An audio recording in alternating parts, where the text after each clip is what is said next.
Hello మిత్రులారా, నా పేరు మామిడిపండు. నేను పండ్లకే రాజును. నా తీపి రుచి చూస్తే ఎవ్వరైనా ఫిదా అయిపోవాల్సిందే. నేను కేవలం రుచిలోనే కాదు, శరీరానికి రోగనిరోధక శక్తినిచ్చే విటమిన్ ఏ మరియు సిలలో కూడా రాజునే. నేనొస్తే చాలు వేసవికాలం పండుగలా ఉంటుంది. నా పేరు అరటిపండు. నాకు సీజన్లతో పనిలేదు, ఎప్పుడూ మీ సేవలో ఉంటాను. ఎవరైనా నీరసంగా ఉన్నప్పుడు నన్ను తింటే చాలు, వెంటనే శక్తి అంటే ఎనర్జీ వస్తుంది. నాలో పొటాషియం ఎక్కువగా ఉంటుంది.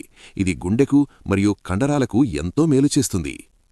నమస్కారం, నేను యాపిల్ను. నేను ఎర్రగా ముద్దుగా ఉంటాను. నా గురించి ఒక సామెత మీకు తెలుసుగా? రోజుకో యాపిల్ తింటే డాక్టర్ అవసరమే ఉండదు. నేను రక్తాన్ని శుద్ధి చేస్తాను మరియు మీ మెదడు చురుగ్గా ఉండేలా చూస్తాను. మేం ముగ్గురం వేర్వేరు రుచులు, రంగులు కలిగి ఉన్నా మీ ఆరోగ్యానికి మాత్రం చాలా మంచివాళ్లం. మమ్మల్ని రోజూ తిని ఆరోగ్యంగా ఉండండి.